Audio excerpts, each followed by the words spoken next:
Akala ko may nakapasok ng magnanakaw dito sa bahay. Ikaw lang pala.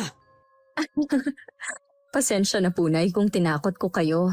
Nakita ko kasi kayong pauwi na kaya pumasok na ako. Bala ko pa naman sana kayong gulatin. Buti hindi mo ginawa. Kundi mahahampas talaga kita nitong hawak ko na walis tingting. Kaya nga po hindi ko na itinuloy.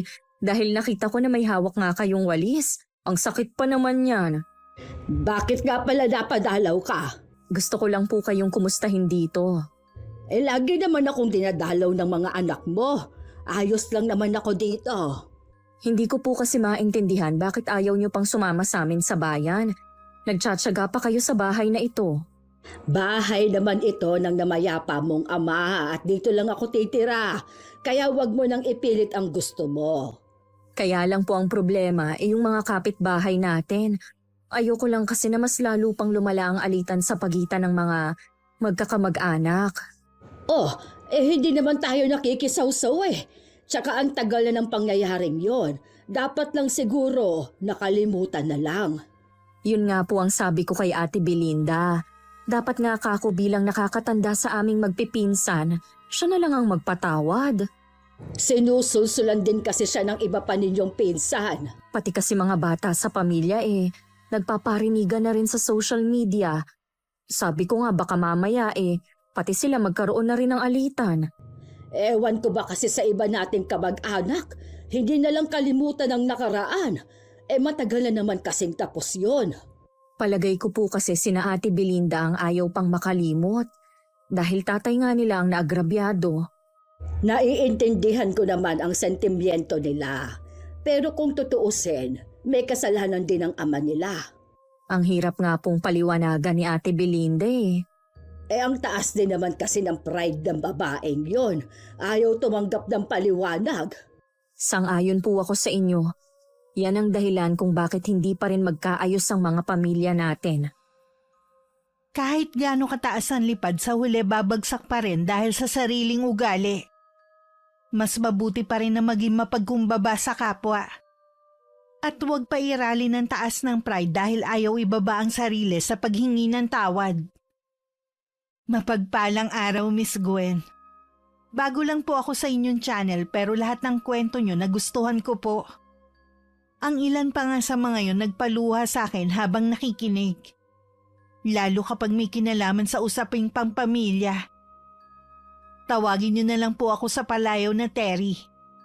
May asawa at may 2 anak. Edad 50 na sa kasalukuyan at tubong Cavite. Ang ibabahagi ko po ay tungkol sa mga kamag-anak ko at ang matagal ng alitan sa loob ng pamilya na nag-ugat sa isang pangyayari na hindi naman sinasadya. Kung paano yun nagwakas, akin pong ikukwento. Terry, nandiyan ka pala, hindi ka man lang nagpaparamdam Kailan ka pa dumating? Kahapon lang ako dumating, ate. Magtatagal ka ba rito? Oo, dito muna ako para masamahan ko si inay. O bakit? May sakit ba si Tia Carmen? Naku, wala. Malakas pa sa kalabaw si inay. Papasok na kasi ang mga anak ko sa kolehiyo. Kaya wala nang dadalaw kay inay. Magiging busy na sila Akala ko naman may nangyari na kay Chang, kaya ka biglang napadalaw. Kumusta na nga pala kayo dito? Ayos lang naman. Tamang-tama may handaan sa amin. Konting salo-salo lang naman. Tutal malapit naman tayo sa isa't isa. Imbitahin ko na rin kay ni Tia Carmen. Ano bang meron? Birthday lang ng asawa ko. Ilang taon na si Kuya Bogart? 60 na. Hindi halata Matikas pa rin kasi si Kuya Bogart at wala pang puting buhok. O paano? Pakisabi na lang kay Chang Huwag kayong mawawala sa Sabado sa Makalawa na yon. Oo, siguradong nandun lahat ng kamag-anak natin. Hindi lahat Kakampi lang namin ang inimbita ko. Dito nga sa compound natin kayo lang ni Tia Carmen. Bakit naman? Alam mo na, wala na kaming pakialam sa iba. Ate naman, hindi pa rin ba matapos-tapos ang issue na yan? Ang tagal na kasi niyan Masyado silang mayayabang. Akala mo kung sino. Ang totoo niyan, wala naman akong nababalitaan na sinasabi nila. Tahimik nga lang sila eh. Paano hindi sila tatahimik? Mga guilty kasi sa nangyari noon. Baka kasi mamaya pati mga bata mag-away-away na rin. Kung mangyari man yun, walang dapat sisihin kundi sila. Pamilya tayo dito at magkakapit-bahay pa. Hindi tama na tayo-tayo lang din ang nag-aaway. Sila ang nag-umpisa ng lahat eh. Huwag mo sanang kalilimutan yan. Sa pakikipag-usap ko kay Ate Belinda, napatunayan ko lang na hindi pa rin siya nagbabago. Naiiling na lang ako at nagdadalawang isip din kung pupunta ako sa kanila. Hanggat maaari kasi mas gusto kong gumitna sa away ng pamilya namin. Kaya lang inaalala ko naman baka isipin ng pinsan namin na kay Kuya Val ako kumakampi. Bala ko lang sanang samahan si Inay. Pero mukhang magkakaproblema pa yata ako sa pag-uwi ko dito sa amin. Nung hapon naman si Kuya Val ang nakakita sa akin habang nagwawalis ng mga tuyong dahon. Terry, ikaw nga. Mabuti umuwi ka ngayon. Kumusta na? Saan ka galing yan? Ayos lang naman kami. Galing ako sa trabaho eh. Sa awa ng Diyos, nakakaraos naman. Sino nga pala yung kasama mo dyan? Ako lang kuya. Kahapon lang din ako dumating. Pasensya na kayo kung hindi pa ako nakadalaw sa inyo ha. Inuuna ko kasi ang mga gawain dito sa bahay ni nanay. Magtatagal naman ako. Punta ka lang sa bahay para makapagkwentuhan naman tayo. Ang tagal na nating hindi nagkita eh. Ang dami nang nangyari. Oo nga daw, nabanggit nga ni inay. Uy, nasan nga pala si Tia Carmen? Nasa loob si inay. Pasok ka muna kuya. Sa ibang araw na lang. Sabi mo nga magtatagal ka rito sa atin eh. Hinihintay na rin kasi ako ng Ate Fe mo. Sahod ngayon, kaya kailangan ko munang maibigay ang pera ko. O sige, tatapusin ko lang din muna tong pagwawalis. Halos magkalapit lang ang bahay ni na Kuya Val sa bahay ng pinsan naming si Ate Belinda.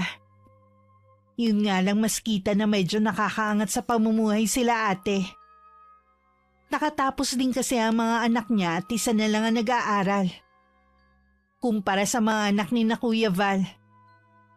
Nagsimula ang alitan sa pagitan ng mga magulang nila na hanggang ngayon hindi pa rin natutuldukan. Narinig ko na parang may kausap ka kanina.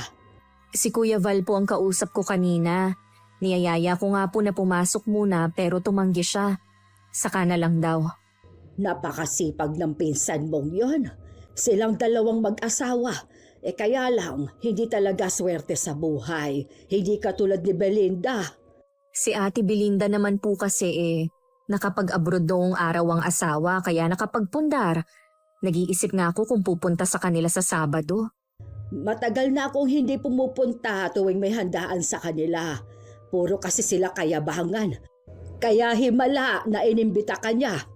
Hindi rin maganda ang kutob ko sa pagpunta doon. Kaya hindi na lang siguro ako pupunta. Pwede ka naman pumunta na ikaw lang para walang masabi. Sa totoo lang kasi, ayoko nang makisali pa sa kanila. Nay, handaan naman po yun. Palibasa kasi ngayon ka lang pupunta sa okasyon sa bahay ni na Belinda. Kaya wala kang alam. Ano po ba ang mangyayari kung sakali? Puro paninira sa iba nating kamag-anak. Yung mga bisita naman, sige rin ang panggagatong. Ayoko ng ganoong usapan. Ganun palang ginagawa nila. Kaya nga ako umuwi dito para sana hindi na lumala ang alitan ng mga bata. Yun pala, mas matindi ang sa mga matatanda. Anong magagawa mo kung mismong mga magulang ang ayaw paawat? Minsan, ayoko na lang lumabas ng bahay para hindi ko na lang masaksihan ba ang nangyayaring iringan. Nag-ugat lang naman ang away ng pamilya, kina Tio Narciso at Tio Romulo. Sa mga magulang ni na Ate Belinda at Kuya Val, ang tagal na kasi hindi pa kalimutan. Ang pinsan mong si Belinda ang nagmamatigas. Sa lagay na yan, wala pa kayong pinapanigan ha? Pansin ko, puro pabor kay Kuya Val ang sinasabi ninyo eh. Dahil nakikita ko naman ang pagsisikap ni Val na makipag-ayos na kahit noon pa. Pero matigas pa sa bato si Belinda. Habang nandito po ako, sisikapin kong magkabati na ang mga magkakamag-anak natin. Sana nga, bago man lang ako sumunod sa mga kapatid ko. Nay, bakit naman yan ang sinasabi ninyo? Doon na rin naman ako papunta. Para kapag nakita ko sila masabi ko sa kanilang nagkasundo na ang mga anak nila. Palagay ko po kaya tumatagal ang alitan dahil na lang sa pride at katayuan sa buhay. Nagugat kasi ang alitan ng pamilya dahil sa inuman. Magkakasama nun si Tio Narciso at Tio Romulo kasama ng ilang pinsan nila. Nagkainitan ng dalawa hanggang mauwi sa pananaksak ni Tio Narciso sa kapatid. Agad naman siyang sumuko, pero hindi na nakaligtas si Tio Romulo. Yun ang matinding ikinagalit ng pamilya ni Ate Belinda. Napagbayaran naman ni Tio Narciso ang ginawa at humingi na rin ng tawad sa kanila. Pero hanggang sa mamatay siya, hindi niya nakuha ang pagpapatawad nila. Oh, pinsan, napadalaw ka. Pasok ka muna. Ako na ang nagdala ng langis na hinihingi ni Ate Fe. Ano bang nangyari sa anak ninyo? Kahapon pa kasi sumasakit ang tiyan. Sa tingin ko, baka may nakain kahapon sa eskwelahan. Mahilig din kasing bumili sa tabi-tabi. Hindi naman sa nagsusuplado ako, pero hindi naman kasi natin alam kung malinis ba ang pagkakaluto. Hindi naman marunong makinig sa nanay niya. Ganyan lagi ang bilin ko kinabaste. Ewan ko lang kung sinusunod ako dahil hindi ko naman nakikita. Hayang naman siya sa langis ng Lola Carmen niya baka bumuti na rin ang lagay. Nasaan nga pala ang anak mo? Natutulog siya ngayon. Dahil kagabi nga napuyat pati kami ng nanay niya. Sana bumuti na ang lagay ni Kay. Oo nga. Ang hirap kasi kapag may sakit ang anak. Sinabi mo pa, kahit ba sabihin mong malalaki na ang mga yan. Mukhang gising na si Kay. Ibibigay ko muna ito kay Fe para maipahid niya na sa tiyan ng bata. Sumunod naman ako kay Kuya Val hanggang sa kwarto. Nakita ko nga na namimilipit sa sakit ang dalagitang si Kay. Habang inaalalayan siya ng nanay niya na maupo. Napansin kong namumutla na ang anak nila at nangingitim na rin ang labi. Kuya Val, Ate Fe, sa tingin ko kailangan nyo nang dalhin ang anak nyo sa ospital. Para kasing hindi na maganda ang lagay niya. Kagabi ko pa nga sana gustong dalhin si Kay sa ospital.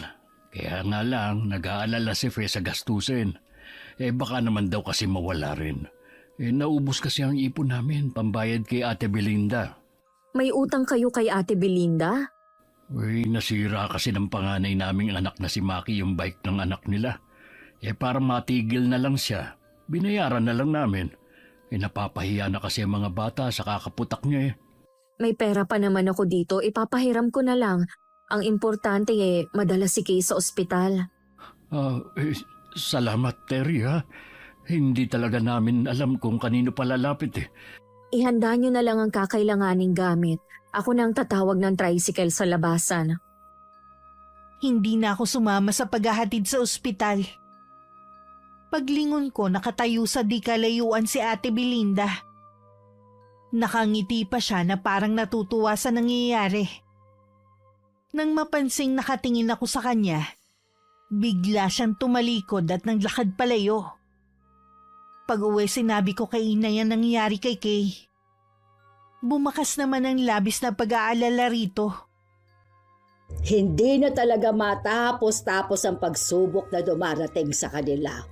Akala ko simpleng pagsakit lang ng tiyan. Sana naman hindi na food poison ang anak nila. Kumain daw kasi ng tinitinda sa labas ng eskwelahan. Dapat sumama ako kanina sa pagpunta sa bahay nila nang matignan ko rin ang apo ko. Pag uwi po nila, pwede nyo namang tignan si Kay. Sana naman bumuti na ang lagay ng bata. Naalala ko mamaya na pala ang okasyon kina Ate Belinda. Siguro, sasaglit lang ako tapos uuwi na rin. Wala po talaga ako sa mood Ikaw ang bahala. Sigurado po ba kayo na hindi pupunta? Inimbita rin kayo ni Ate Belinda Hindi na, anak. Hindi na rin kasi ako sanay na lumalabas pa ng gabi. Lalo na't nag-uumpisa na rin lumabig ang panahon. Sumasakit na ang mga buto ko. Sige po, ako na lang ang bahala magsabi kay Ate Belinda. Saktong hapunan na ako pumunta. Dahil ang plano ko pagkatapos kumain magpapaalam na rin ako. Marami na rin bisita noon at halos hindi ko kilala. Hinanap ko ang mga kamag-anak namin pero wala sila. Mukhang hindi sila inimbita. Pero pagpunta ko sa may kusina, naroon pala silang lahat. Kanya-kanyang toka sa pagliligpit. Tumulong na rin ako sa kanila habang nakikipagkwentuhan. Nang makita ako ni Ate Belinda, binati lang niya ako at wala namang sinabi. Ang plano ko tuloy na pag-uwi ng maaga ay hindi nasunod. Kinabukasan, nagising ako sa pagyugyug sa akin ni Inay.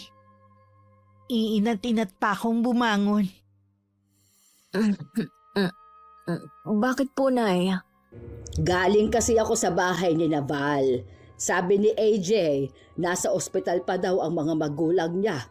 Kung medyo malala nga po, hindi talaga sila palalabasin. Napanaginipan ko kasi si Kay kagabi. Hindi maganda ang kutob ko. Masyado lang po kayong nag-aalala, kaya napanaginipan yung apo nyo. Wala ka bang paniniwala sa kakayanan ko, ha? Ano po ang ibig niyong sabihin? Tawagan mo si Val. Tanungin mo ang kalagayan ng anak. Kung malabo ka mong resulta ng check-up, pauwiin na lang ka mo ang apo ko. Sige po, Nay. Tatawagan ko na po siya. Habang tinatawagan ko si Kuya Val, nakatingin ako kay Inay. Sobra talaga ang pag-aalala niya. Kapag ganun ang ikinikilos niya, may hindi magandang nangyayari. Kung gano'n naman pala, iuwi mo muna ang anak nyo. Yun ang bili ni Nanay. Dito na lang sa bahay kayo dumiretso. Sige, hintayin na lang namin kayo. Ano ang napag-usapan ninyo? Hanggang ngayon daw po, hindi pa rin bumubuti ang lagay ni Kay. Wala naman daw pong nakikitang sakit ang doktor na tumingin sa bata. Plano nga daw nilang ilipat sa ibang ospital. Wala lang pong available na ambulansya. Iuuwi na lang daw ba nila si Kay? Yun po ang sabi ko kay Kuya Val. Mabuti naman kung ganon. Ano kaya ang sakit ni Kay? Nakakapag-alala naman. Kung tama ang interpretasyon ko sa panaginip ko sa kanya, merong sumasalbahe sa kanya. Opo? Sino naman kaya? At bakit naman yun gagawin sa bata? Tsaka pinakamabait sa magpipinsan si Kay at tahimik lang. Yun na nga siguro ang dahilan. Ang dami na talagang masasamang tao sa panahon na ito. Hindi na nakakakilala sa Diyos. Kapag nagpadaig sa masama, ganun na nga ang mangyayari. Nakakalimot na, lalo na ang mga alipin sa galit. Sana naman dumating na sila. Nay, kumain na po ba kayo? Oo, nauna na ako. Bakit nga pala hating gabi ka nang nakauwi? Sabi mo sandali ka lang. Ang dami po kasing ligpitin. Ayoko rin iwan ng mga kamag-anak natin na nandun pa. Ibang klase rin talaga si Belinda. Porque siyang nakaangat sa mga taga rito, ganun na lang natratuhin ang mga yon. Okay lang naman po sa akin. Minsan lang naman ako umuwi dito sa atin eh. Ihahanda ko na lang ang gagamitin ko sa panggagamot. Hindi ko alam na sa panahong to, uso pa palang gumagamit ng karunungang itim. Akala ko matagal nang nakalimutan ang ganong gawain. Kung titingnan naman kasi ang lugar namin kahit sabihin pang baryo, sumasabay na rin naman sa buhay sa syudad.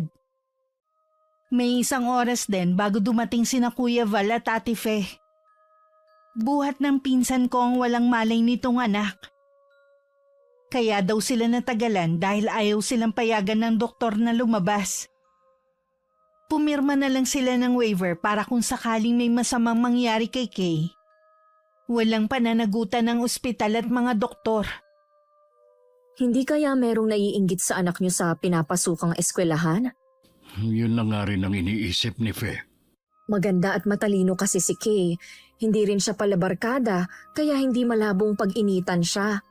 Malamang kapwa estudyante lang din niya ang gumawa nito. Malalaman natin mamaya kapag lumabas na si Tia Carmen.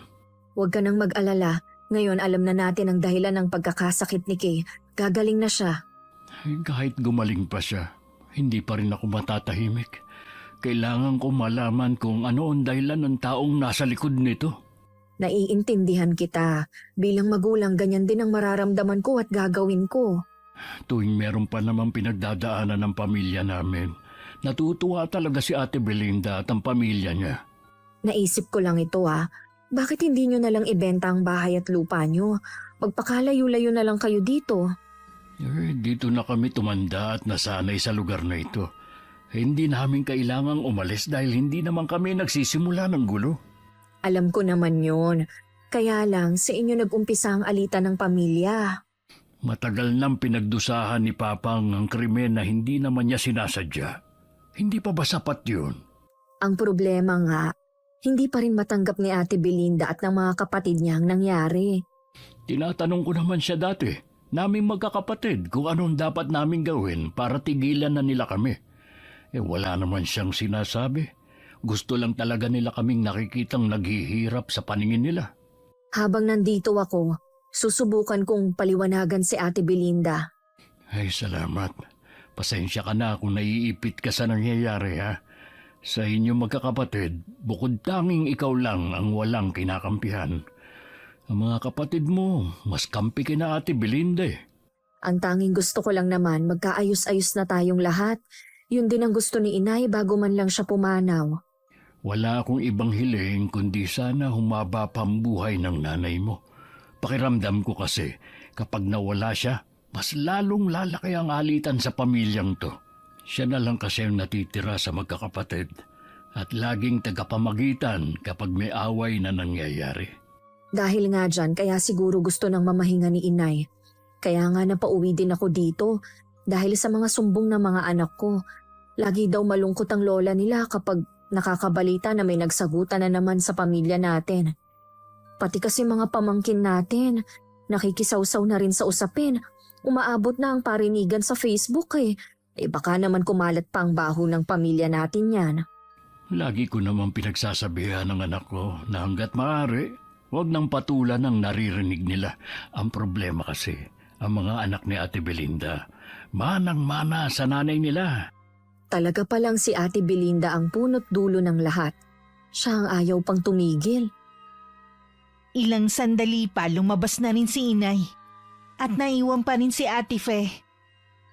Sabay pa kaming napatayo ni Kuya Val at mabilis na siyang pumasok sa loob ng kwarto kung nasaan ang anak. Kumusta na po si Kay? Ayos na siya. Sabi nga ng ina parang nagdahilan lang. Mabuti na rin at naagapan dahil kung hindi, baka malala na siya bago kumagamot. Nalaman niyo po ba kung sino ang gumawa nito sa pamangkin ko? Sinabi ko kay Fe na dahil sa katandaan ko, humina na ang kapangyarihan ko. Kaya hindi ko na malaman kung sino ang kumulam sa anak niya. Ang mahalaga po maayos na ang lagay niya. Ayun na nga nagtatawanan na ang mag-anak. Maiwan na muna kita anak ha. Magpapahinga na lang muna ako. Sige po, Nay. Mukha nga pong pagod na kayo. Pumasok na rin ako sa loob ng kwarto. Bumalik na nga sa dating kulay ang balat ng dalagita maging ang labi nito. Nagpapasalamat talaga ako at ganun lang ang nangyari sa kanya. Ang iba kasing nakukulam hindi na nagagawang mailigtas, lalo na huli ng matuklasan. Hindi naman kasi lahat naniniwala sa kulam. Nang mga sumunod na araw napansin ko na parang balisa si Inay. Tuwing nasa balkonahe siya ng bahay, nakatingin siya sa direksyon kung nasa ng bahay ni na Ate Belinda. May problema po ba, Nay? Napapansin ko kasi nitong mga nagdaang araw. Lagi kayong tulala. Hindi ko lang kasi mapaniwalaan ang nalaman ko. Tungkol po ba saan yan at hindi kayo makapaniwala? Sa kung sino ang kumulam kay Kay. Akala ko po ba hindi nyo alam? Huwag niyong sabihin nagsinungaling lang kayo nun kay Ate Fe. Oo, ganun na nga. Dahil kung hindi ko gagawin yon, malamang nagkakagulo na naman ngayon.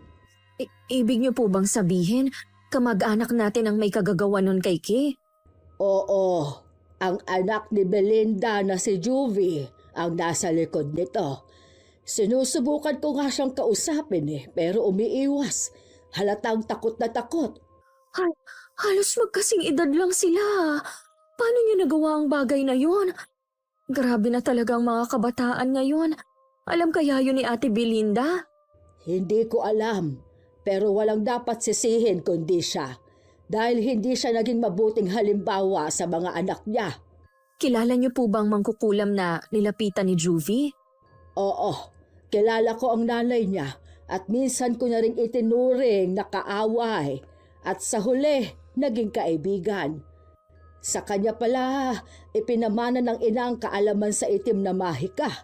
Sinabihan ko siya na huwag na ulit kakantiin ni isa sa mga kamag-anak natin. Kung hindi, pagsisisihan niya na kinalaban ako. Hindi ko akalain na aabot na sa ganitong alitan ng pamilya. Akong natatakot eh. Panahon na siguro para kausapin ko ng masinsinan si Belinda. Kung kakausapin niyo po siya, sasamahan ko na po kayo. Huwag kayong mag-alala, hindi ako sasali sa usapan ninyo. Nakababahala na kasi ang pangyayaring ito. At pwede itong mag-ulit sa mga susunod na araw.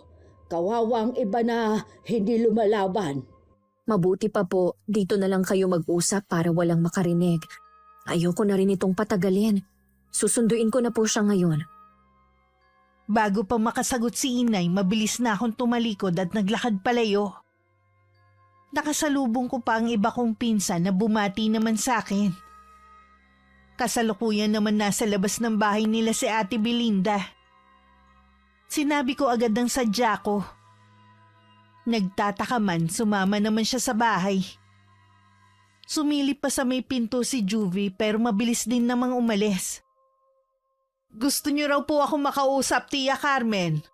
Tungkol ba saan ang sasabihin niyo? Wala na bang takot ang anak mong si Juvie na gumawa ng isang bagay na nakakasakit sa kapwa niya? Ano ang tungkol sa kanya? Sana pala isinama ko siya. Nasa bahay lang naman siya ngayon eh. Namomonitor mo pa ba ang ginagawa ng anak mo, ha? Ano po bang klaseng tanong yan, Chang? Natural dahil anak ko siya. Bakit ba parang gusto niyo yatang pakialaman ang pagpapalaki ko sa anak ko? Wala akong planong panghimasukan ang paraan ng pagpapalaki mo sa kanila. Diretsuhin niyo na kasi ko kung para saan ba to. Anong ginawa ni Juvie? Alam mo bang pinakulam ng anak mong si Juvie ang pinsan niyang si Kay? Ano? Tama ba ang pagkakarinig ko? Chang, saan niyo naman nakuha ang ideya na yan? Sa mismong mangkukulam na nilapitan ng anak mo. Kung sino man siya, nagsisinungaling lang ang taong yun. Huwag niyong pagbintangan ng anak ko o kahit sino pa sa kanila. Kung gusto mo, puntahan mo si Marie. Kilala mo naman siya, ang anak ni Tonyang. Siya ang nagmana sa kakayanan ng kanyang ina sa pangungulam. Oo, kilala ko silang mag-ina. Pero hindi ko na kailangan pang tanungin ng babaeng yon. Basta hindi ako naniniwala sa inaakusan niyo sa anak ko. Hindi ka man maniwala, pero yon ang totoo. Walang dapat sisihin kung bakit ganoon si Juvie, kundi ikaw din. Kaya niyo lang ba ako pinapunta dito para sermonan, ha? Wala po kayong karapatan, hindi ko kayo nanay. Matagal na rin naman ang nangyari sa tatay at tiyuhin mo. Bakit hindi mo nalang kalimutan? Yun naman talaga ang pinag-ugatan ng ginagawa mo. Madali niyo lang kasi sabihin yan dahil hindi kayo ang nawalan ng ama. May kasalanan naman din ang tatay mo. Ilang beses na siyang pinagsabihan na huwag nang makipag-inuman dahil mahilig siyang maghamon kapag nalalasing. Talagang tatay ko pa ang sinisi niyo. Hindi ko siya sinisisi. Sinasabi ko lang na maiiwasan sana ang trahedya kung nakinig sana siya. Dahil sa pangyayaring yun pati mga apo ko, naggagantihan na rin. Hindi ko tinuturuan ng mga anak ko na gumante. Maayos ang pagpapalaki ko sa kanila. Siguro nga hindi, pero nakikita nila ang ginagawa mo. Talaga bang hindi kayo titigil, ha? Sumusobra na kayo eh. Ate Belinda, huminahon ka lang. Isa ka pa. Akala ko pa naman importante ang sasabihin nyo. Pagbibintangan nyo lang palang anak ko. Bakit hindi mo tanungin ang anak mo? Hindi na kailangan. Oras na maapektuhan ng anak ko dahil sa mga sinasabi nyo. Hindi ko kayo mapapatawad. Napapailing na lang ako habang nakasunod ng tingin sa papalayong si Ate Belinda. Hindi ko naman mabasa sa mukha ni Inay kung anong iniisip niya ng mga sandaling yun. Galit naman na kinumpronta ni Ate Belinda ang anak. Napaiyak naman ang dalagita at agad naman na inamin ang ginawa. Inamin din ito ang dahilan kung bakit niya yung ginawa sa pinsan. Sa huli, kinampihan pa rin siya ng ina. Salamat Kuya Val, nag-abala ka pa. Wala yun. Marami naman kasing binigay sa aming saging sa bambiyanan ko. Siguradong matutuwa nito ang inay. Paborito niyang nilagang saging eh. Ay, nasan nga pala si Tia Carmen? Maaga siyang umalis kanina. Baka mamaya pa ang balik nun. May kailangan ka ba sa kanya? Ay, nabalitaan mo na bang kumakalat na balita? Umuwi kasi ako sa amin at kababalik ko lang kagabi. Ikaw pa lang ang nakakausap ko ngayong umaga. Ano ba ang kumakalat na balita na sinasabi mo? Baka naman chismis lang yan. Alam mo naman na ayaw ni inay ng ganon. Kumakalat kasi dito sa compound natin at nakarating na rin sa ibang tao na nagagalit daw si Ate Belinda sa nanay mo dahil sa pagbibintang ni Chang sa anak niya. Siya pa talagang may ganang magkalat at magalit ha? Uy, ano ba yung binibintang ni Tia Carmen? Hindi yun basta pambibintang. Totoo talaga yun. Ay, kaya pala nagagalit si Ate Belinda. Nagtangka daw kasing magpakamatay si Juby dahil sa sama ng loob. Totoo ba yan? Ay, yun ang pinapakalat na balita ng pinsan natin. Pero wala naman kaming nalaman na isinugod si Juby sa ospital. At saka sabi naman ni Kay, masigla at parang wala naman siyang problema nang makita niya sa eskwelahan. Kilala sa pagiging sutil yun si Juby. Baka mamaya gawa-gawa lang ng nanay niya ang lahat para pasamain si Tia Carmen.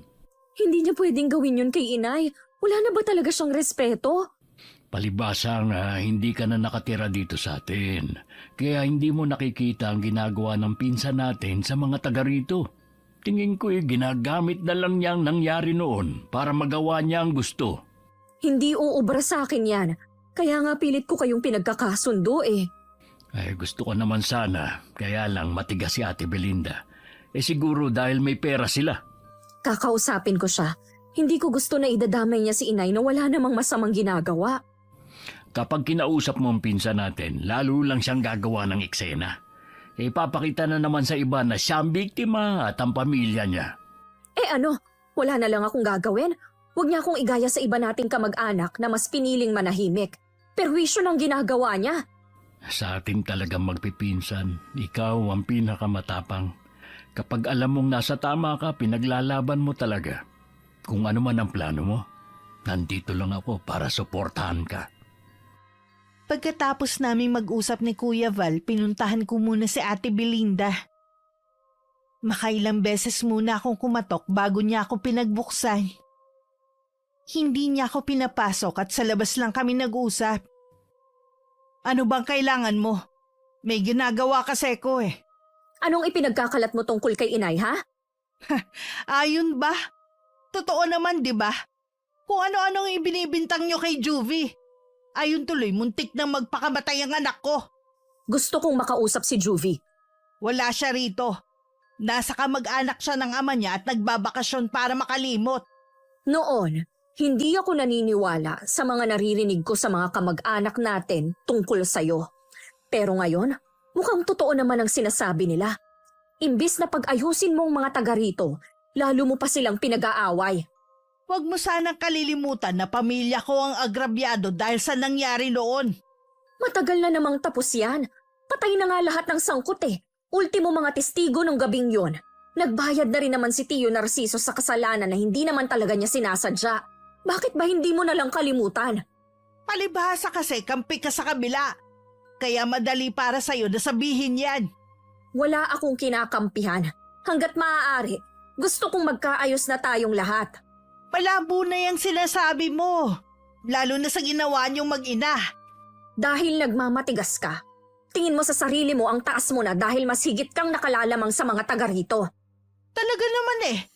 Sa bahay pa lang lamang na ako. Hindi permanente ang mga material na bagay. Kaming mga kaanak mo nandito lang lagi. Mas maaasahan kami kesa dyan sa ipinagmamalaki niyong yaman. Tigilan mo na nga ako. Umalis ka na. Wala akong panahong makinig sa'yo. Nakikiusap ako. Natigilan mo na ang nanay ko. Matanda na siya para idawit mo. Sana kasi tumahimik na lang siya at hindi na nakialam. Ano? Gusto mong manahimik na lang si nanay sa ginawa ni Juvie? Hindi siya konsentidora na katulad mo. Ano? Huwag mo nga akong matawag-tawag na konsentidora. Mabuti akong ina. Naibibigay ko sa mga anak ko ang lahat ng kailangan nila. Maging mga luho na hindi nyo kayang ibigay sa mga anak nyo. Eh di ikaw na ang pinakamabuting ina. Totoo naman ah. Bakit hindi ka nalang bumalik sa inyo? Di ba ayaw mo naman tumira dito sa atin? Dahil lang kay inay kaya ako nandito. Kung ako lang ang masusunod, ayoko dito dahil sa mga katulad mong kamag-anak. Eh di umalis ka, isama mo ang nanay mo. Akala mo yata hindi malaking kawalan ng inay kapag umalis siya dito. Baka nakakalimutan mo, may malaking papel siyang ginagampanan dito. Wala nang may kailangan sa kanya. Marami nang magagaling na doktor ngayon. Sila ang mas kailangan ng mga taong nagkakasakit. Alam naman natin na hindi lahat ng sakit kayang gamutin ng doktor. Sana hindi dumating sa punto na kakailanganin mo si inay. Baka kasi hindi na siya pwede nun.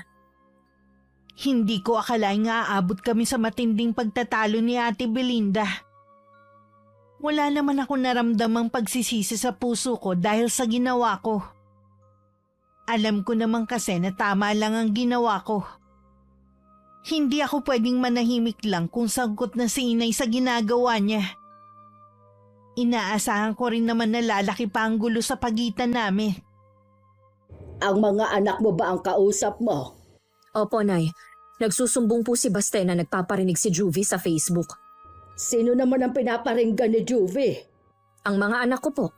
Alam naman daw nila na patungkol sa kanila ang post dahil ako lang naman ang sumugod sa bahay nila nung isang araw. Iba na talaga ang nagagawa ng cellphone sa mga kabataan ngayon. Sino ba kasi ang nag-imbento niyan? Si nanay talaga. Nasisi pa ang nag-imbento. Nasa tao pa rin naman kasi kung paano siya magiging responsable sa mga ginagawa niya. Katulad ni Juvie, halatang hindi man lang pinag-isipan ang ginawa. Sabihin mo sa mga anak mo, huwag na lang kamo pansinin. Ganon na nga po ang sinabi ko para hindi na lumaki ang gulo. Kilala naman nila ang pinsan nilang si Juvie na hindi rin nagpapatalo katulad ng nanay niya. Hindi pa kita nakakausap sa pagsugod mo sa bahay ni na Belinda. Akala ko ba gusto mong magkaayos na ang pamilya natin? Bakit ikaw mismo ang gumagawa ng bagay na lalo magpapagalit sa pinsan mo? Tama lang po ang ginawa ko. Pati kayong nananahimik sinasali niya. At sa palagay ko, hindi na maaayos ang pamilyang to hanggat makitid ang utak ni Ate Belinda. Iba kasi ang nagagawa ng pera. Tingin nila, superior na sila at laging tama. Akala yata nila hindi mauubos ang pera nila. Wala naman silang ibang pinagkukunan ngayon. Wala na namang trabaho ang asawa niya.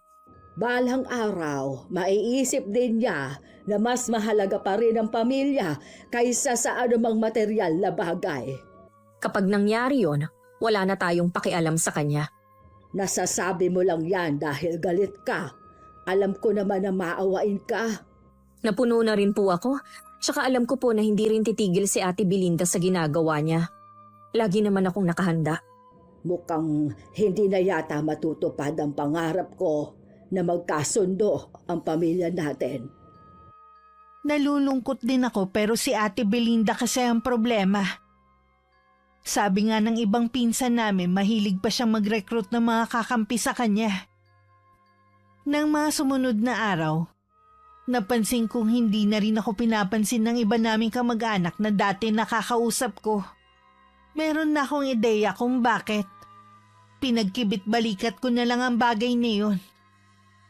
Ganun talaga ang gawain ng pinsan nating yun. Nasanay na nga lang kami sa kanya. Matagal na pala kayong nagtitiis sa pag-uugali niya. Pero bilib din ako mahaba pa rin ang pasensya niyo. Muntik-muntikan ko na rin nga masugod siya sa kanila Lagi ko lang inaalala mag-iina ko. Paano kaya kung makahanap ng katapat niya si Ate Belinda? Baka magbago na siya pag nagkataon. Wala bang naikakwentong mga anak mo sa'yo? Tungkol ba sa mga post ni Juvie? Ang sabi ko lang sa mga anak ko, huwag na lang pansinin. Naaawa din naman ako kay Juvie. Kung nagagabayan sana siya ng mga magulang niya, hindi naman siya lalaki ng ganyan eh. Namamana rin kasi ang ugali.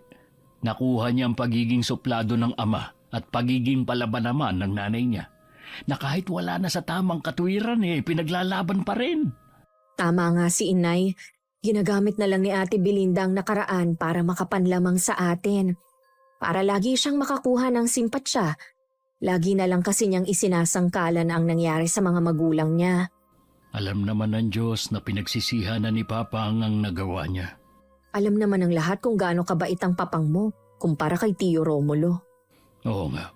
Ay, paano Terry? Uwi na muna ako ha. Baka hinahanap na ako ni Faye. Baka sabihin nun, inutusan lang ako na humiram ng kayuran hindi na ako nakabalik. Lingid pala sa amin ni Kuya Val, nakita kami ni Juvie na magkausap. Agad siyang nagsumbong sa nanay niya na baka may pinaplano kaming dalawa ni Kuya laban sa kanila. Sa galit sinugod ni Ate Belinda si Kuya Val sa kanila. Naabala naman sa pagkakayod ng niyog sa kusina nila. Oh, Ate Belinda, napadalaw ka. Ano bang sadya mo? Tuloy ka muna. Hindi ako nandito para makipagkwentuhan sa inyong mag-asawa. Galit ka na naman. Ano bang kailangan mo? Anong pinaplano niyo ni Terry, ha? Ano bang sinasabi mo? Hindi kita maintindihan. Huwag ka na magmaang-maangan pa. Nakita kayo ni Juvie na nag-uusap kanina. Nagkwentuhan lang kami sandali ni Terry. Humiram kasi ako nitong kayuran ng nyug. Tsaka anong pakialam mo kung mag-usap man kami? Wala namang masama doon Masama. Dahil alam ko meron kayong pinaplano laban sa akin at sa pamilya ko. Wala kaming pinaplano laban sa inyo. Sinungaling! Kilala kita. Gaya ng ama mo, utak kriminal ka rin. Sumusobra ka na talaga. Wala kang karapatan na basta na lang pupunta sa pamamahay namin at pagsasalitaan ako ng hindi maganda. Bakit nasasaktan ka?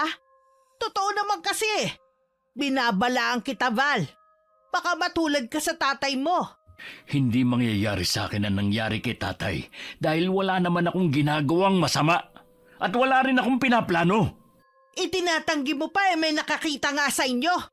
Nakita lang kami ng anak mo pero hindi naman niya narinig ang pinag-uusapan namin ni Terry. Hindi na kailangan marinig ng anak ko ang masamang plano nyo. Sapat na ang makita niya kayo. Wala talagang pinagkaiba sa'yo ang anak mo no? Manang-mana siya sa'yo. Ay, ang mabuti pa umalis ka na rito. Nakakaabala ka lang.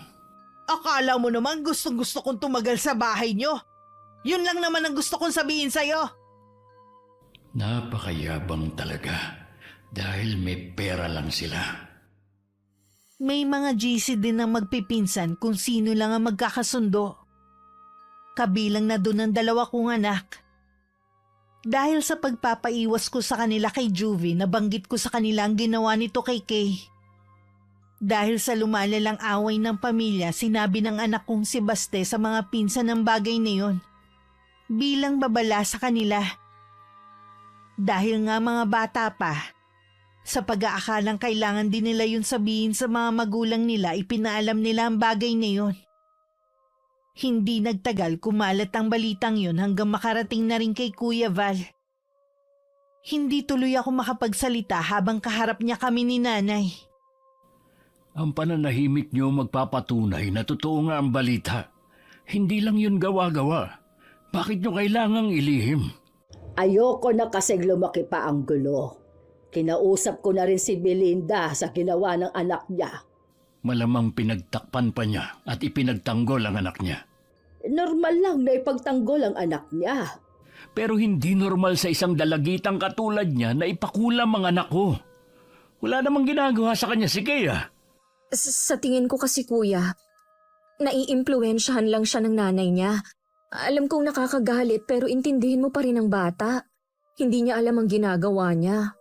Hindi niya talaga malalaman na mali ang ginagawa niya dahil sa konsentidora niyang nanay. Sana lang Kuya Val, huwag mo nang isipin ang gumante. Marami na akong pinalampas na ginawa ni Ate Belinda. Bakit pati anak ko kailangan nilang gawan ng masama? Lalo lang gugulo ang pamilya natin kung puro galit ang paiiralin. Dahil ba sa tatay ko nakapatay sa ama niya? Kailangan ako na lang lagi ang magparaya. Kami na mga anak ko. Halos ayaw namin ng asawa ko na madapuan ng lamok ang mga anak namin. Lahat ng pag-iingat mula noon hanggang ngayon, ginagawa namin ni Fe. Tapos si Joby, ipapakulam lang niya ang anak ko nang walang dahilan. Hindi na ako mananahimik lang. Kuya Val, sandali! Huwag ka munang umalis! Hayaan mo na lang siya. Sigurado po na susugod yun kina Ate Belinda. Baka kung anong mangyari. Kahit naman sumugod siya, wala naman ang pamilya ng pinsan mo doon. Kahapon pa sila umalis. Sabi ng tiya Odette mo, ilang araw daw mawawala. Ay, bakit ba lalong lumala ang sitwasyon? Gusto ko lang naman na magkaayos-ayos na ang pamilya natin. Hindi mo kontrolado ang mangyayari. Kahit ano kasi ang plano natin, kung hindi naman yun ang kaloob ng Panginoon, wala tayong magagawa. Natatakot po ako sa pwedeng gawin ni Kuya Val. Mas nag-aalala ako sa kanya. Mabait kasi si Val gaya ng ama niya. Alam mo naman ang kasabihan sa mga taong mababait. Kapag napuno, ay matinding magalit. Paliliwanagan ko rin siya baka sakaling kumalma at makinig. Hindi ko akalain na si Val din pala ang makakatapat ni Belinda. Hindi po pwede na maghintay na lang tayo. Baka maulit ang nangyari noon. Kung sakali man, yun talaga ang nakatadhana na mangyari. Kung magsalita naman po kayo, Nay, parang hindi kayo nag-aalala. Buong buhay ko, wala na akong ginawa kundi ang mag-alala sa away ng pamilya natin. Kaya lang, Nay, kung wala tayong gagawin, ang mga bata sa pamilya ang maaapektuhan ng husto. Ilang beses na rin akong gumitna, pero hindi naman nila ako pinakikinggan. Ngayon pa kaya na matanda na ako at ilang panahon na lang ang nalalabi sa mundong ito. Kung ano man ang magiging pag-uugali ng lahat ng mga apo ko, mga magulang nila ang responsable doon. Ako naman hindi nag-aalala sa mga apo ko sa iyo dahil lumaki silang mababait at masusunurin, maging sa mga kapatid mo. Siguro nga wala na akong magagawa pa para pigilan ang pwedeng mangyari. Walang ibang dapat sisihin kundi si Ate Belinda lang din. Nakita naman kasi namin ang kagustuhan ni Kuya Val na makipag-ayos sa kanya pero siya ang ayaw. 4 na araw din bago bumalik ang pamilya ni Ate Belinda. Kasalukuyan nilang pinapasok ang mga gamit nila nang dumating si Kuya Val. At nahablot niya ang pamangkin namin si Juvie. Bago pa ako makalapit at mapigilan to, nasampal na niya ang pamangkin namin. Lahat kami sandaling natigilan. Nang tumakbo papasok ng bahay ang dalagitan, nun lang parang natauhan si Ate Belinda. Bakit mo sinampal ang anak ko? Hayop ka talaga! Pareho kayo ng ama mo! Kulang pa nga yung kung tutuusin Dapat sa anak mo, pinapadugo ang bibig. Ano bang ginawa ng anak ko sa'yo, ha? Alam mo ang ginawa ng anak mo? Wala kayong kasing sama. Akala niyo ba, hindi ko malalaman na pinakulam ng anak mo si Kay? Naniwala ka naman sa tao nagsabi sa'yo niyan. Ito ba, Terry, ang gusto mo mangyari? Ang magkagulo kami, ha? Huwag mo nang itanggi. Mismo ngang kumulam kay Kay ang umamin sa akin. Kahit na! Wala ka pa rin karapatang saktan ng anak ko. Magbabayad ka sa ginawa mo. Mabubulok ka sa kulungan. Sige, paabuti mo doon. Hindi ako natatakot. Sa ginawa niyo sa anak ko, mas gugustuhin ko na lang na maging masama. Kung panig sa inyo ang batas, sa ibang paraan ako maniningil. Nasisiraan ka na talaga ng ulo.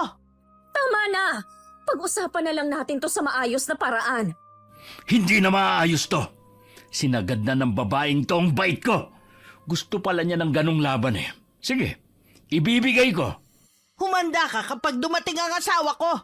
Tingnan ko lang kung hindi ka niya patayin sa bugbog at sa kulungan ka rin babagsak. Hindi na yan uubra sa akin. Mas matakot ka sa pwede kong gawin. Kahit pa ulit-ulit mo kong saktan at insultuhin, wala kang naririnig mula sa akin. Pero ibang usapan na kapag anak ko na ang dinamay mo. Nakikiusap naman ako sa iyo, Kuya Val. Kung ano man yung binabalak mo, huwag mo nang ituloy. Hindi kailangan madamay ang mga bata sa away ninyong matatanda. Huwag idamay. Ang anak ko pinakulam nila. Wala naman siyang ginagawang masama sa inyo Wala nga kaming kinalaman sa nangyari sa anak mo.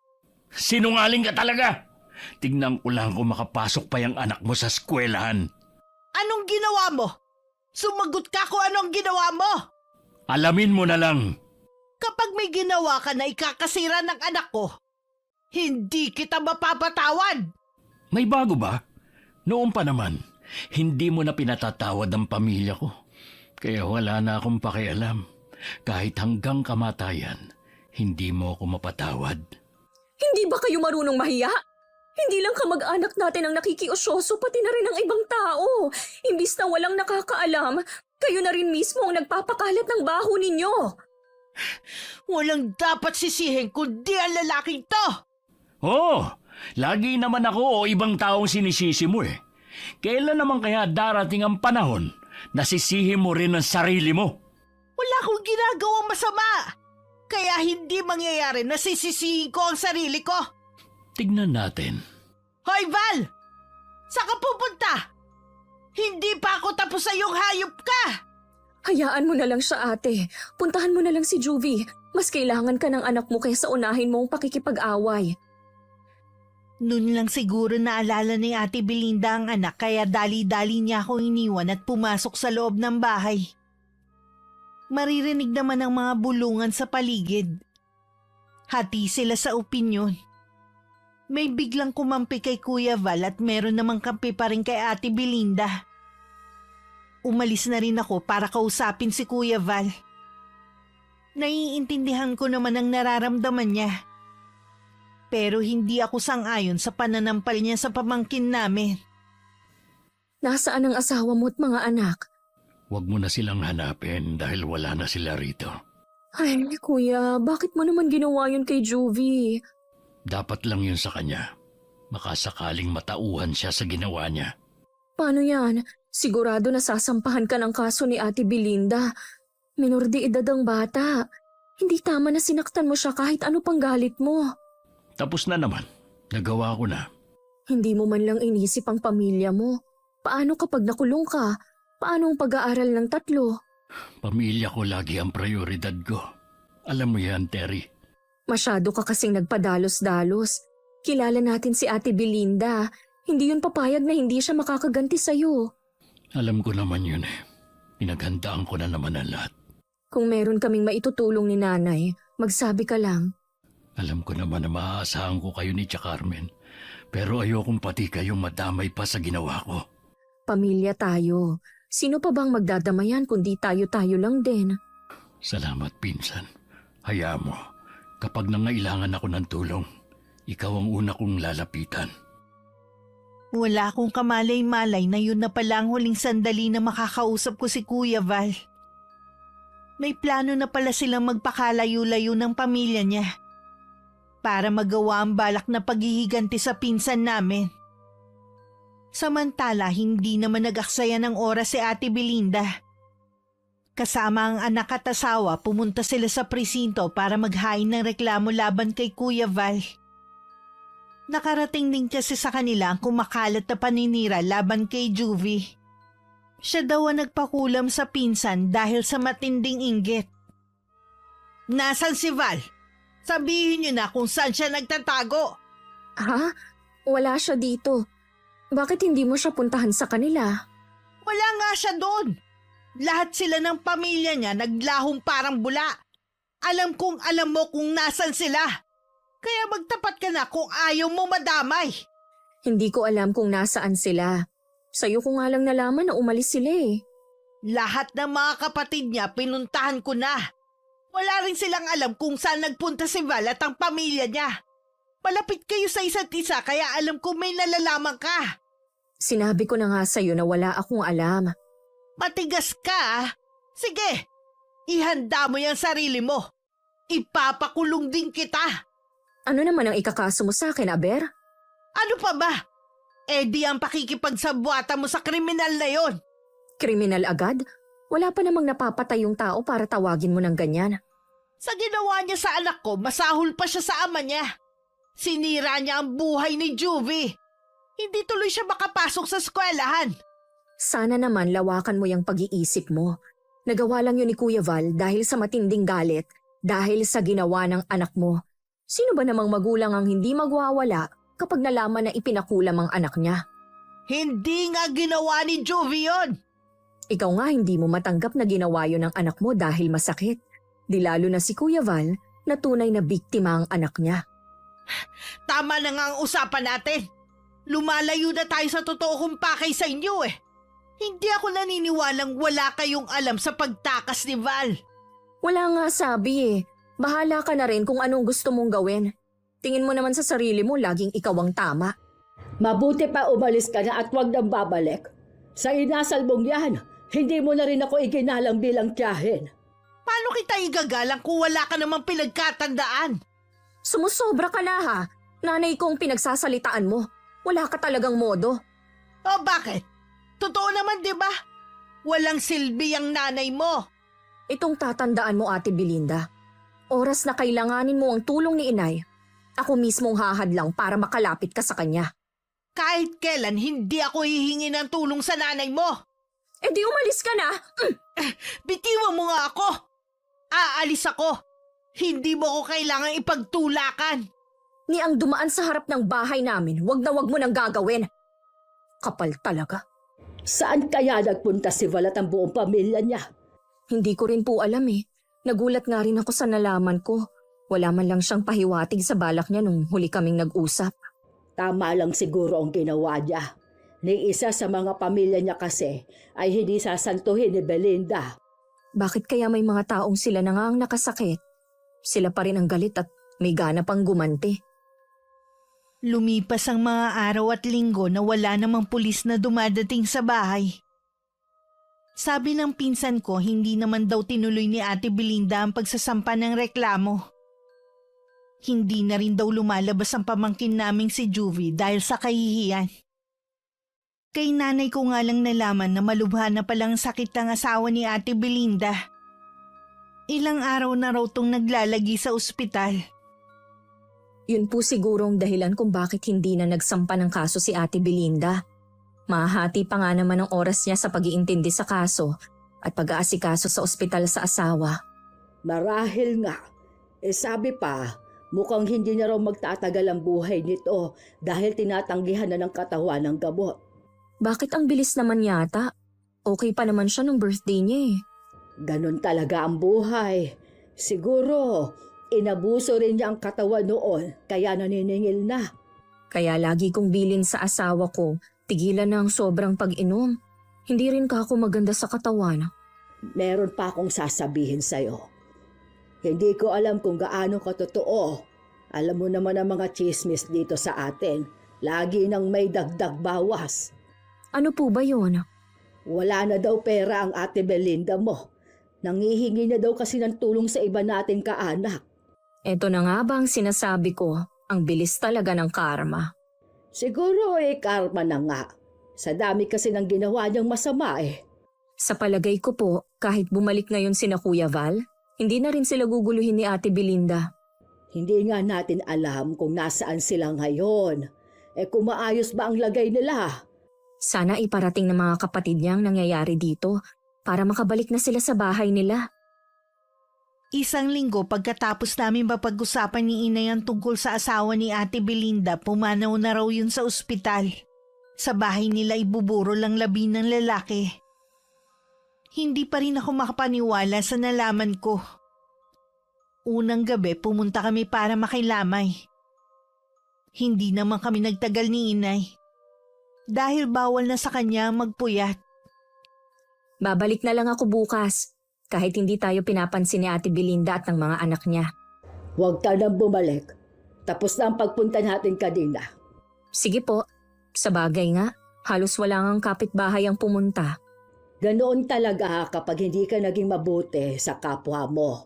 Kaya ayaw na kitang pabalikin dahil nakikiramay ka na nga, hindi ka man lang pansinin. Masakit yun para sa akin. Dala lang po siguro ng pagluluksa ni Ate Belinda. Wala pa siya sa wisyo para makipag-usap. Bakit naman sa iba sumasagot siya? Siguro nga, galit pa rin siya. Hanggang sa burol ng asawa niya Mataas pa rin ang tingin niya sa sarili. Kung hindi niya tayo kailangan sa mga sandaling ito, edi wag na rin natin siyang damayan sa mga susunod. Huli na rin po yun. Napagod na rin ako sa kanya. Kailangan ko na sigurong tanggapin na hindi na maaayos ang pamilyang to. Pamilya mo na lang ang intindihin mo. Hayaan mo na ang ibang bagay. Kahit sa araw ng libing, hindi na rin kami sumama. Nakarating sa amin ni inay na puro kamag-anak lang na asawa ng pinsan ko ang sumama. Ni isa sa mga taga rito wala man lang naglaan ng oras para makipaglibing. Umuwi din muna ako sa amin para asikasuhin ng pamilya ko. Pag uwi ko sa bahay ni inay, ganun na lang ang gulat ko sa taong nadatnan ko. Kuya Val, ikaw nga! Ako nga, bumalik na kami ng pamilya ko. Yun din kasi ang gusto ng mga kapatid ko eh. Saan ba kayo naglagi? Sa kabilang barangay lang naman, sa kaanak ng asawa ko. Siguro nabalitaan mo nang nangyari kay Ate Belinda. Hindi lang yun ang nalaman ko. Wala na raw silang pera. Wala na siyang kapangyarihan. Hanggang ngayon ba galit ka pa rin sa kanya? Oo, at wala akong balak na makipagbati sa kanya. Sana isa sa inyong matutong magpakumbaba para matapos na ang gulo ng pamilya. Wala kang aasahan sa akin. Nang malaman ko ang ginawa ni Juvie sa anak ko, pinutol ko na ang pagiging magkamag-anak namin. Sana maintindihan niyo ako ni Tia Carmen. Oo naman, iho. Nasa iyo pa rin ang pagpapasya. Minsan pupunta ako sa inyo para makipagkwentuhan sa inyo ni Ate Fe. Sa totoo lang, mula nang umalis kayo, wala na akong makausap na matino dito. Nasa bahay lang naman ang asawa ko. Anumang oras pwede mo siyang puntahan. Natutuwa ako at nakabalik na kayo. Ihanda nyo na lang ang mga sarili ninyo. Sigurado na hindi pa rin kayo titigilan ni Belinda. Oo, wag na nga lang niyang aasahan na katulad pa rin ako ng dati, na tinatanggap lang lahat ng masasakit na salita mula sa kanya. Mula nung pumanaw ang asawa, bihira na lang lumabas si Ate Belinda. Pero nang malaman niyang bumalik na si Kuya at ang pamilya nito, mabilis siyang nagtungo ron para kumprontahin ito. Ha! Tama nga ang nakarating sa aking balita. Bumalik na kayo. Babalik talaga kami dahil nandito ang bahay namin. Akala mo siguro nakalimutan ko na ang ginawa mo dahil nagluluksa pa kami, no? Kung wala ka pa rin kapaguran, bahala ka. Ituloy mo lang ang plano mo. Hindi ako papayag na hindi mo pagbayaran ang ginawa mo. Hindi porke wala nang asawa ko eh. Wala na akong kapangyarihan na ipakulong ka. Gawin mo na lang. Puro ka salita eh. Ang yabang mo ah. Sino bang pinagmamalaki mo ngayon, ha? Wala. Napagod na lang siguro ako sa walang katapusan na makikipagtalo sa'yo. Hanggat nabubuhay ako, hindi ako mapapagod. Ay, nasa iyo naman yan. Pero oras na mga ilangan ka ng tulong, hindi na kami mag-aaksaya ng panahon. Kahit kailan hindi ko kakailanganin ng tulong mo. Huwag ka lagi magsalita ng tapos. Huwag mo rin hahayaan na mag-isa ang mga anak mo sa labas ng bahay nyo. Dahil kung anong ginawa mo kay Juvie, gagawin ko rin sa kanila. Wala ka na talagang kinatatakutan kahit ang karma. Ikaw ang matakot sa karma. Dahil sa mga kasalanan na ginawa mo at ng ama mo. Naghintay naman si Kuya Val sa aksyon na gagawin ng pinsan namin. Pero lumipas lang ang ilang linggo, wala naman itong ginagawang hakbang. Nakikita naman namin ang mga anak ni Ate Belinda pero madalas umiiwas ang mga yon. Para bang takot na takot. Mula nang mamatay ang ama nila, parang nawalan na ng buhay ang bahay nila. Patuloy naman kami sa ginagawa namin sa araw-araw. Minsan may handaan kina Kuya Val dahil kaarawan ng panganay nitong anak. Lahat imbitado maliban kay Ate Belinda. Bumabahano ng pagkain at inumin. Lahat masaya. Maaga pa naman nun pero galit na sumugod si Ate Belinda. Hindi pa ba tapos ang okasyon na to, ha? Nakakastorbo na kayo sa amin eh. Para kayo walang kapitbahay. Wala naman kaming ginagawa. Nagkakatuwaan lang ang mga bisita. Hindi nga kami nagrenta ng videoke para hindi kami makaabala eh. Masaya lang kami nagkukwentuhan dito. Ang lalakas nga ng boses nyo. Hindi kami makapagpahinga dahil sa inyo.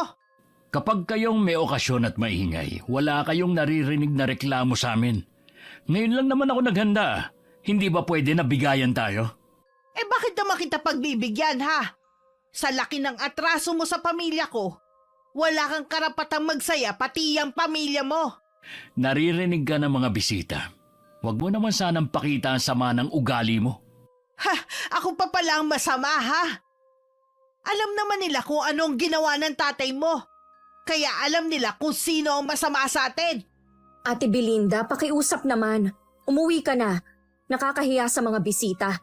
Lalo na sa mga bisita ng may birthday. Baka isipin nila ganito pala dito sa atin. Bigayan na lang kayo ni Kuya Val. Isa ka pa! Akala ko pa naman sa aking kakampi. Inibita pa naman kita sa kaarawan ng asawa ko. Hoy kayo! Magsiuwi na kayo ha! Tapos na ang party! Grabe talaga siya. Masama ang loob niyan dahil bukod tanging siya lang ang hindi imbitado. Ituloy na natin ang pagsasaya. Total wala na naman si Ate Belinda. Hindi na pinansin ng mga bisita ang nangyari.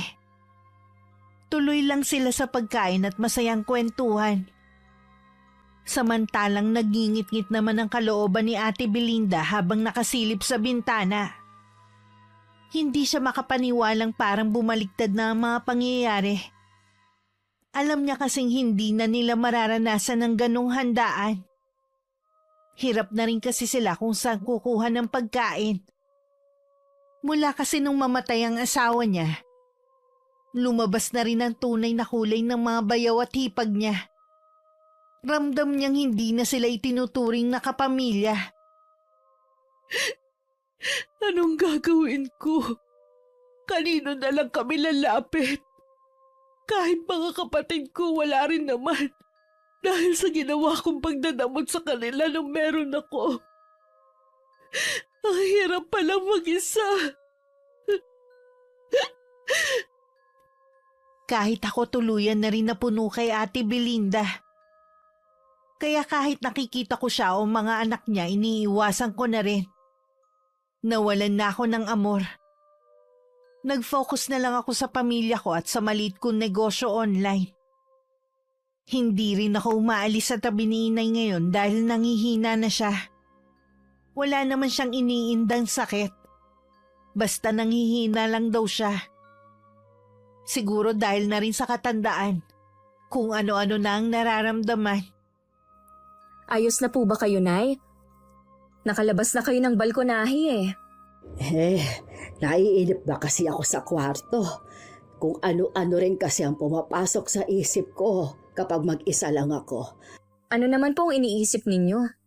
Nung kabataan ko, nung buhay pa ang tatay mo, magkahalong saya at lungkot ang nararamdaman ko. Alam ko po na namimiss na ninyo siya, pero Nay, huwag po muna kayong susunod sa kanya, ha? Ipinauubaya ko na sa may kapal kung hanggang kailan na lang ako sa mundong ito. Siya lang naman ang nakaalam. Siya nga po pala, Nay. Sinabihan ko na rin ang mga kaanak natin dito na hindi na muna kayo manggagamot. Baka isa rin yun sa dahilan kung bakit kayo nanghihina. Baka nga, pero gusto ko pa rin manggamot kapag bumalik na sa dati ang lakas ko. Ikaw ba walang balak manggamot? Ikaw naman ang nakakaalam ng kakayahan ko ah. Nay naman, di ba sinabi ko na sa inyo ayokong sundan ang yapak ninyo? Ayokong maging manggagamot. Mas gusto kong pagtuunan ng atensyon ng negosyo ko. Sayang naman kasi. Marami ka sanang matutulungan kung sakali. Siguro kung manggagamot po ako, sa pamilya ko lang. Ako lang kaya ang gumagamot sa mag-aama ko. Maganda pa rin kung nakapanggagamot ka sa ibang tao. Pero hindi na kita pipilitin. Malay nyo naman po sa mga susunod na araw, magbago ang isip ko. Sa panggagamot pala ako nakalinya. Sa inyong magkakapatid, ikaw lang ang nakamana ng panggagamot ko. Sana nga magbago ang isip mo Mas marami ka pang matutulungan kaysa sa pagnenegosyo mo. Matagal na rin kaming hindi nagkikita ni Kuya Val kaya naisip kong dalawin sila mag-asawa. Pero pagpunta ko, saradong-sarado yun. Uuwi na sana ako nang may magsalita sa likuran ko. Paglingon ko si Ate Belinda pala. Hindi ko maitago ang pagkabigla ko dahil sa ayos niya. Mas tumanda kasi siyang tingnan. At kita na ang kulubot sa kanya muka at braso. Saan kaya sila nagpunta? Hindi ko alam. Mula nang bumalik sila, wala na silang ginawang mag-anak kundi umalis. Pag-uwi ang daming dala. Hindi naman nakakapagtaka. Pareho namang may trabaho ang dalawang anak ni Kuya Val. Sa pagkakaalam ko rin, sila na ang nagpapaaral sa kapatid nila. Siguro nga. Halatang naiinggit sila sa amin kaya ginagaya ang ginagawa namin nung buhay pa ang asawa ko. Hindi porke nagagawa na rin nila ang mga dating hindi nila nagagawa, naiinggit na sila sa inyo. Palibhasa kasi hindi mo ganun kakilala ang mga yan. Kilala ko silang mabait at marunong makisama sa kapwa. Kaya hindi nakakapagtaka na biyayaan sila ng swerte. Ngayon lang yan, makikita mo maglalaho din ang swerte nila. Mukhang ikaw ang naiinggit eh. Bakit naman ako maiinggit sa anak ng kriminal ha? Mag-iingat ka sana sa mga binibitiwan mong salita. Baka bumalik yun sa'yo. Hindi yan mangyayari. Lagi namang ganyan ang sinasabi mo eh. Maiwan na nga kita, ayoko nang makipagtalo sa'yo. Teka lang Terry, may itatanong pa ako sa'yo. Ano yon? Nanggagamot pa ba si Tia Carmen ha? Ilang araw na kasing masama ang pakiramdam ni Juvie. Ang gawin mo, dalhin mo na siya sa doktor. Hindi na kasi nanggagamot si inay. Ganun ba?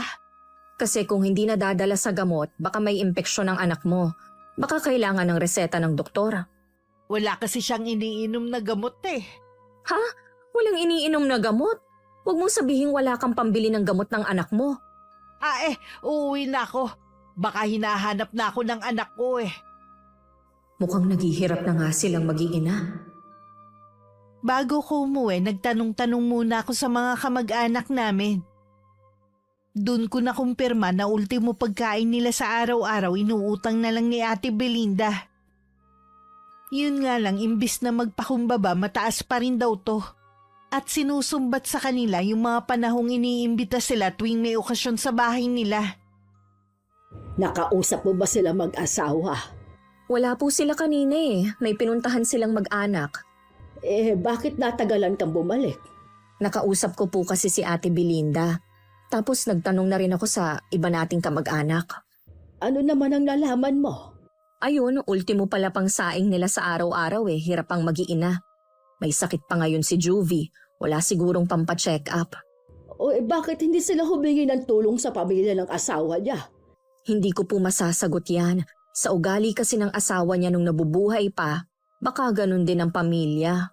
Bakit kasi hindi pababaan ng pride at lumapit sa atin para humingi ng tulong? Kapag gano'n naman kasi ang isang tao, kahit ako hindi ko gugustuhin tulungan. Sana pala sinabi mo sa health center humingi ng gamot. Uso kasi ang trangkaso ngayon. Baka yun ang sakit ni Juvie. Siguro po, ilang araw na daw masama ang pakiramdam. Kung hindi lang ako nangihina pa pupuntahan ko sana. Alang-alang sa aking apo, isasantabi ko muna ang ginawa nila. Hindi naman ako papayag. Sa sama ng ugali ng mag-inang yun, baka po lalo kayong manghina. Hayaan nyo na lang na dalhin ni Ate Belinda ang anak niya sa doktor. Sige na nga. Kita nyo nga, nagpapahid na naman kayo ng langis. Masakit na naman siguro ang kasukasuhan nyo. Ang mga buto ko ang kumikirot. Umiinom po ba kayo ng gatas na binili ko? Oo naman, kahit ang sama ng lasa. Itinitiis ko dahil sabi mo nga ang mahal noon. Bukas ang pinto ng sala habang nag-uusap kami ni Inay. Lingid pala sa amin, nasa labas si Ate Belinda at narinig lahat ng pinag-uusapan namin. Tahimik na lang siyang umalis at bumalik sa bahay nila. Mataas pa rin ang lagnat ng anak niya. At wala siyang magawa kundi punasan lang ito ng maligamgam na tubig. Hindi niya kasi magawang lumapit sa iba naming kamag-anak. Dahil baka malaman ng mga to na mas mahirap na sila sa daga. Ano bang kamalasan itong nangyayari sa amin? Parusa na ba ito? O baka naman meron nagsumpa sa amin? Wala namang gagawa nun kundi si Val. Nang sumunod na araw, nalaman na lang namin na sinugod sa ospital si Juvie. Hating gabi daw yun. Nag-iiyak si Ate Belinda dahil tumirik na daw ang mga mata ng anak. Hanggang na mga oras na yun, wala pa rin kaming balita kung maayos na ba ang lagay ng pamangkin namin. Ngayon mararamdaman niya ang takot naming mag-asawa nung ma-ospital si Kay. Huwag mong sabihing natutuwa ka pa sa nangyayari. Hindi naman sa ganon. Pero mabuti na rin na bumalik sa kanila ang nangyayari. Sana magsilbing aral yun sa kanila. Sana naman gumaling na si Juvie. Pag uwi niya, sana magbago na rin siya. Hindi na ako umaasa. Nagmana yun sa nanay niya. Si Ate Belinda tumarating. Ate, sandali. Kukumustahin ko lang sana si Juvie. Ayos na siya. Ligtas na sa anumang kapahamakan.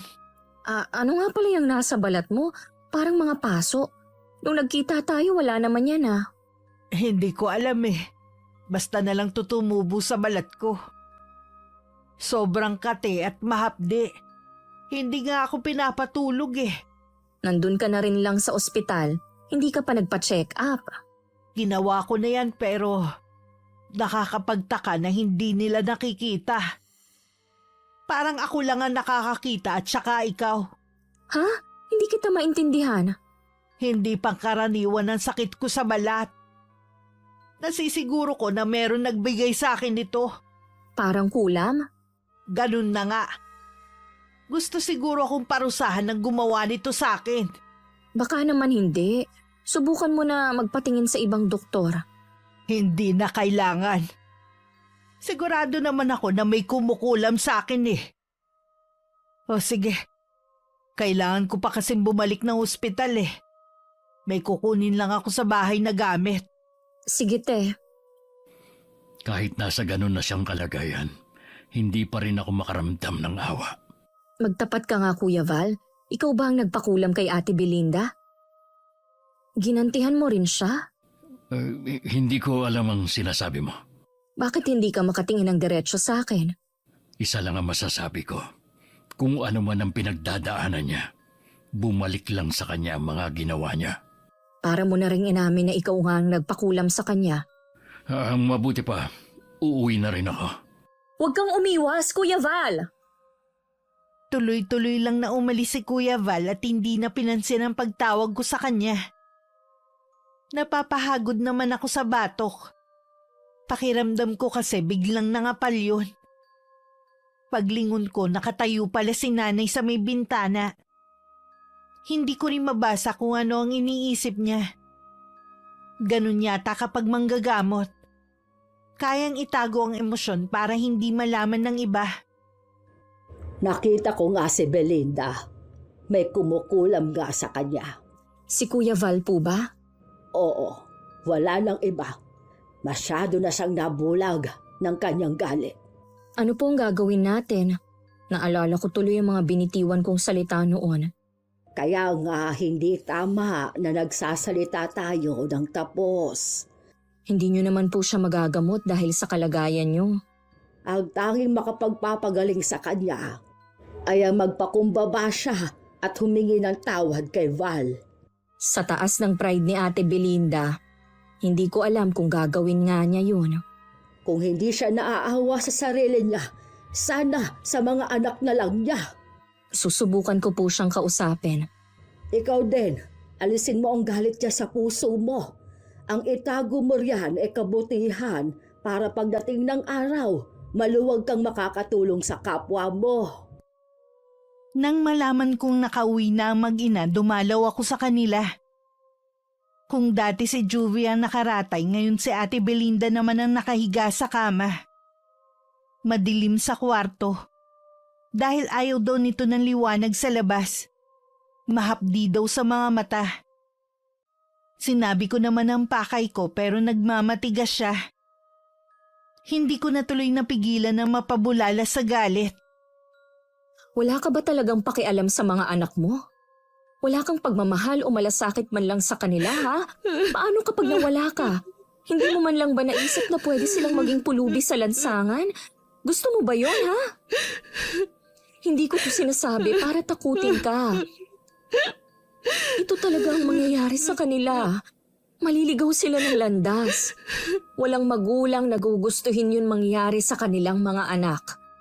Tandaan mo sana, ate, walang pwedeng magmahal sa kanila katulad ng pagmamahal nating mga ina. Tama ka. Naging makasarili nga ako. Hindi ko magawang ibaba ang sarili ko. Naging sobrang taas ang tingin ko sa sarili ko.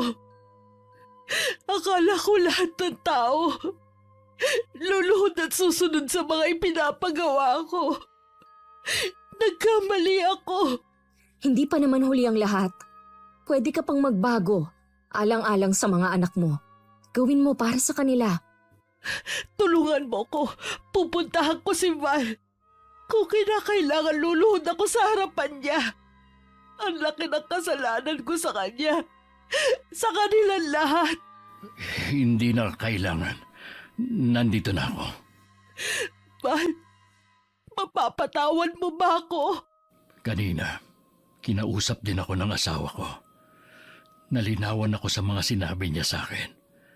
Akala ko, gagaan ang pakiramdam ko kapag nakaganti na ako sa iyo.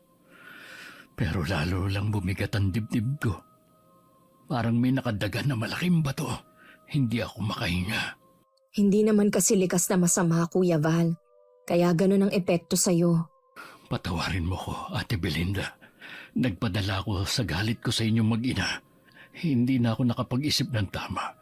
Dahil ang nasa isip ko lang ang makapaghiganti sa inyo. Kung hindi mo to ginawa, hindi pa ako magigising sa katotohanan. Hindi ko pa maiisip ang mga mali kong nagawa. Patawarin natin ang isa't isa. Sana bigyan natin ng pagkakataon ng bawat isa na maging malapit. Kalimutan na natin ang nakaraan. Oo, Ate Belinda.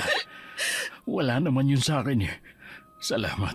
At nakuha na rin namin ang kapatawaran na nararapat sa aming ama. Salamat sa Diyos. Nagkabati na rin kayo. Natupad na rin ang matagal na hinihingi ni Inay. Meron na siyang maikukwento sa mga kapatid at iba nating kaanak sa kabilang buhay. Sa pagpapatawad ni Kuya Val, unti-unting naghilom ang mga sugat sa katawan ni Ate Belinda. Muling nanumbalik ang kanyang lakas. Iyak naman ng iyak ang mga anak niya habang nagpapasalamat sa kanilang tiyo. Marami sa mga kaanak namin na nagulat nang makita na nag-aayos na ang dalawa. Wala talagang imposible kapag nagpatawad ang isang tao. Salamat naman at nasa maayos na ang kalagayan ng mag-iina. Oo nga po, mabait at malambing naman pala si Juvie. Nadala lang siguro siya dati sa ugali ng ina. Salamat din at hinipo ang puso ni Val na patawarin na si Belinda. Sa aming magpipinsan, si Kuya Val talaga ang pinakamabait sa lahat. Napuno lang siya sa ginagawa ni Ate Belinda. Ang mahalaga ngayon, tapos na ang problema. Napag-isipan mo na rin ba kung gusto mong maging manggagamot katulad ko? Hindi pa po.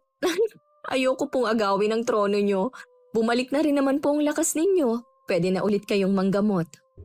Nararamdaman ko na balang araw, tatanggapin mo rin ang nakatakdang kapalaran mo. Tignan na lang po natin. Hindi ko naman po isinasara ang posibilidad. Ayoko lang pong magmadali. Naging masalimuot man ang buhay ng pamilya namin dahil sa isang pangyayari noon na hindi naman sinasadya. Salamat sa Diyos dahil mas nanaig pa rin sa puso ng bawat isa ang kabutihan. Ito siguro ang panahon na ang pagpapatawad ay nakatakdang mangyari. Maraming salamat po Miss Gwen sa pagbasa ng aking kwento. Sana po kapulutan din ito ng aral ng mga taga-subaybay ng channel nyo. Wakas. Akala ko may